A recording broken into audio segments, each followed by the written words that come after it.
got goosebumps with this next guest. It's just incredible information. In early 2002, I was put in touch with Dr. Steve Pieczenik, and I'll give you his bio, very prestigious here in a moment, working under the biggest kingmakers in modern U.S. history, the trifecta, James Baker, George Shultz, Henry Kissinger, and Cyrus Vance, but the big three, from all of our sources, George Shultz, James Baker, way above even Kissinger. That's why you don't even see them out there.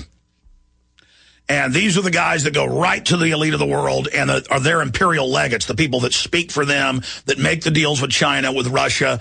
They're the envoys. They're the above government power brokers that are the spokesmen of the collective elite and these top councils. And he was their deputy, all three of them, and Cyrus Vance as well, high-powered, all four of them. And I got him on the show, and he also a CFR fellow at the time.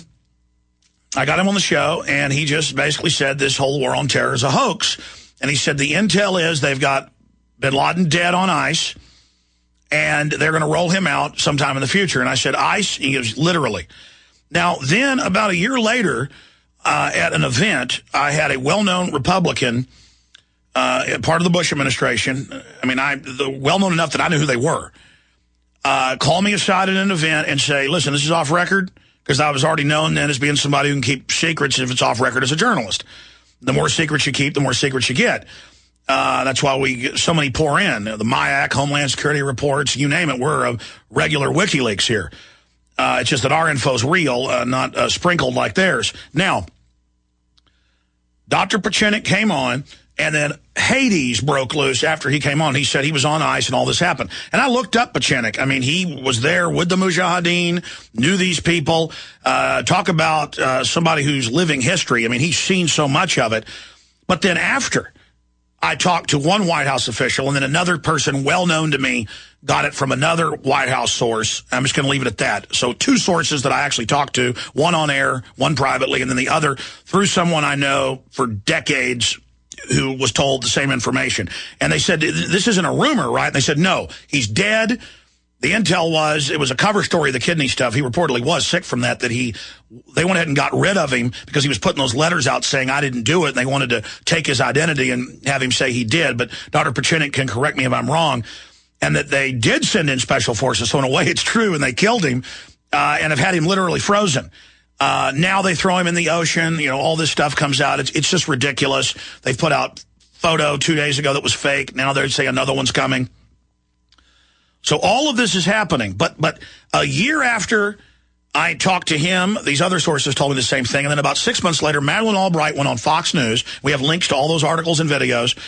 In our article, Inside Sources, bin Laden's corpse has been on ice for nearly a decade. That has all the bibliography there for you. And I'm just prefacing this before we go to Dr. Pieczenik because it's so important. And a lot of folks are tuning in and watching right now, a record audience. That Madeleine Albright came out and said, the word is he's on ice, use that same term, and they're going to be rolling him out for the election. Then Walter Cronkite, Bohemian Grove, super high level, hanging out with the top people. That's kind of the Democratic wing. They got word that this was going to happen if Bush needed it. Then Teresa Heinz Kerry came out as the proxy for her husband and said, yeah, this is the word. So that scared Bush into not releasing it. And by the way, I got threats over this. All sorts of dirty tricks when I was pushing this. And then it receded into history for another 6-7 years. And now it's back exactly the script we were told. So if you're a new listener, or if you're the Washington Post, or the New York Times, or New York Magazine, or LA Times, attacking me over this, actually a few of the articles are actually pretty fair, but some of them are ridiculous, like the New York Magazine, or the Atlantic with Jeff Goldberg. They're attacking us in cartoonish ways. If you're doubting this, look at the history we already have. Benazir Bhutto coming out and saying, look, bin Laden's dead. Stop using him as a pretext to be in Pakistan. A week later, she's killed. Our media says she hit her head. And then they release video of her being machine gunned by the assassin. And the word from Hamid Gul and others, former head of Pakistani intelligence, is the White House pulled the trigger on her. Now our guests start telling us, and our experts start telling us, there's going to be a move against Pakistan in the last month. Then they catch this CIA operative, CNN reports, with the uranium, trying to get it to Mujahideen, to then blame it on the regular army of Pakistan to build the case to snatch their nukes, which will bring China in, folks. This could be World War III. So all of that's happening. You have all these other world leaders that have said this. Now, I'm going to try to now give the floor to our guest, Dr. Steve Pieczenik, served as Deputy Assistant Secretary of State and Senior Policy Planner under Secretaries Henry Kissinger, Cyrus Vance, George Shultz, talk about knowing where the bodies are buried, and James Baker. Dr. Pieczenik continues to consult the Department of Defense. He received a Council on Foreign Relations Fellowship where he was recruited by Lawrence Eagleburger as Deputy Assistant Secretary of State for Management. In the position, he created the Office of Combat Terrorism, the Family Liaison. And it just goes on for a long time. Dr. Pieczenik is the author and creator of 26 New York Times bestsellers. His experiences in government and international crisis management were the basis of Tom Clancy's characters Jack Ryan and Richard Clark. And the website is stevepieczenik.com. Pieczenik, P-I-E-C-Z-E-N-I-K. stevepieczenik.com. We'll get links up at Infowars.com. And we're going to skip this network break coming up. This is so important. Dr. Pieczenik, thank you so much for coming on. I'm going to try to sit back, give you the floor to talk about what's currently happened, some of the history involved with these players, bin Laden, who, going back to the interview that you intimately know, thank you for joining us. It is a great pleasure and an honor. I want to thank you, Alex. I want to thank what you said. I think very much of what you said is very accurate. I will correct some of the issues that I think we've talked about, but I want to thank your audience for listening. I want to say how important Alex Jones was after 9/11, when I knew very well at that time that the American public was being deceived and was being treated as if we were fools, stupid, ignorant, and cheats. I had hoped at that time, once I was on the Alex Jones show, and I broke ranks with my people at the Council on Foreign Relations. I'm a member also of the Association of Former Intelligence Officers, the National Military Intelligence Association, and I volunteer repeatedly. I volunteered to still work with our military because, number one, I respect our military.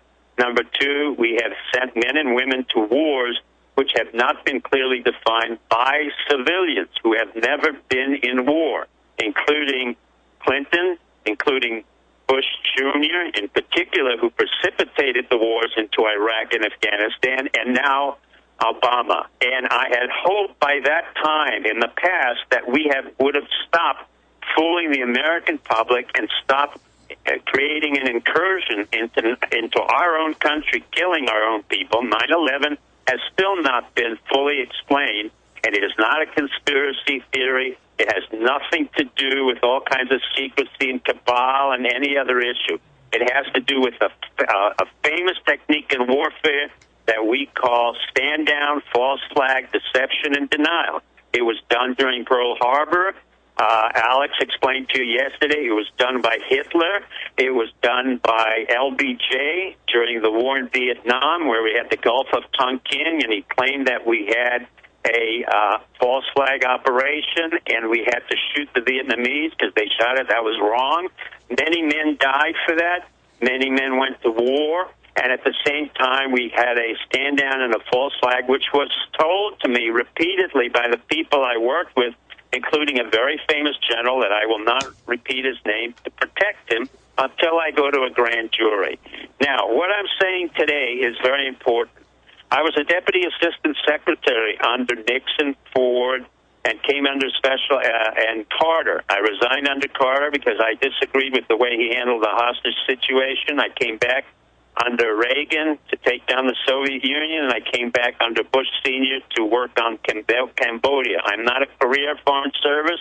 I'm not a career intelligence officer. I am what every American is. I'm a physician, but I'm an entrepreneur. I create businesses, and I believe in the American way of life, which is very simple. The hope, the faith, the dedication, and the lack of interference in my job, in my pocketbook, and in my speech, and the ability to say what I want to say by the government. That doesn't mean I'm a Tea Party member, I'm a liberal, or I'm a conservative, or I belong to any party. I am strictly an American, and I'm saying this to you as Americans. We have once again been deceived. I thought this would cease and desist by the time Bush Jr. was elected and thrown out. I had asked that Bush Jr. be indicted for war criminals, Cheney be indicted, Rumsfeld, Condoleezza Rice, Steve Hadley. It goes on and on and on. The issue now is we have brought to the forefront at a time when America is in deep peril economically, as Alex Jones has correctly explained to you. We are in deep peril because we are in two wars, of which I have no idea why we're there. And I had warned, even on the Alex Jones show 9 years ago, we will go into Afghanistan and Iraq after the 9/11, and I predicted, and he was correct, Alex Jones, and you see it on your website, that Osama bin Laden would be dead and had been dead for over 7 months, not because special forces killed him, but because as a physician I had known that the CIA physicians had treated him, and it was on the intelligence roster that he had Marfan syndrome. Now, many of you can look up on the Internet Marfan syndrome.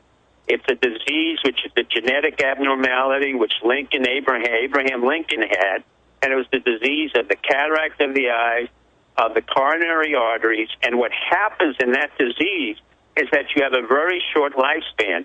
The fact that he had renal dialysis was not an issue of renal stones, which can be cured and is not that serious or life-threatening. But he needed that dialysis machine, so he had to take it with him. It was not an accident that his number two man, El-Zawahiri, was a physician. It is not an accident that most leaders of terrorist organizations around the world are physicians. That's why I know them, because we understand our code of ethics and creed. Osama bin Laden died when we went into Afghanistan. General Tommy Franks had stated very clearly that he had died, and he made a slip. Now, we knew he had already died. By that time, by the time we had already gone into Afghanistan, and in Pakistan, we knew he was dead. So the notion, when I came on the radio show in 2002 with Alex Jones, I said, listen, Osama bin Laden's dead. He's dead. There's no question about it. He had Marfan syndrome. It had nothing to do with special forces. He was used in the same way that 9/11 was used to mobilize the emotions and feelings of the American people in order to go to a war that had to be justified through a narrative that Bush Jr. created and Cheney created about the world of war terrorism. Now, I have been in that world for 30 years. During 30 years, we had never been attacked in America. I repeat it again. The question is not that we are safer now. That we're not safer. The issue is we had never been attacked up till 9/11 because Bush Jr., Cheney, Rumsfeld, and a group of other generals who were involved, who I know who they are and they know who I am, were decided that we had to mobilize the public in order to create a war on terrorism, which is an oxymoron. That war on terrorism no longer exists. We went into Iraq. Our military forces, and I have to tell you, I have the greatest respect for our military men, and I'm saying this to you, the generals, the colonels, the majors, and the captains. And I've been lecturing at the War College every year. Be careful of the orders you receive from civilian presidents. I say it again, and listen to me. Be aware of the orders that you receive from civilian presidents like Bush, Clinton, and Obama, particularly presidents who have never served in a war and do not know what the consequences of the war are, and the number of men and women who die bravely for our country and our cause because some civilian has to manipulate his political career at the expense of the American public and at the expense of the bodies and the blood and guts of our warriors who are so important to us. All right, Doctor. Absolutely. Dr. Steve Pieczenik is our guest. Yeah. We'll even have him a little bit into the next hour. He's very gracious. And I want to get more into that entire area that you were just raising. And I'm talking about my White House sources, so obviously they were probably given this info. I know that you said he was dying of the disease. I'd seen the videos of him, and even 98, 99, he looked like somebody who was near death then, obviously very ill. The new photos they show us, the CIA even had to admit last year in Spy Talk in the Washington Post that they were fake videos. So it's on record they put fake videos out. And I think that's very bold of them to tell the Washington Post, May 25th, 2010, Spy Talk, that they did fake them.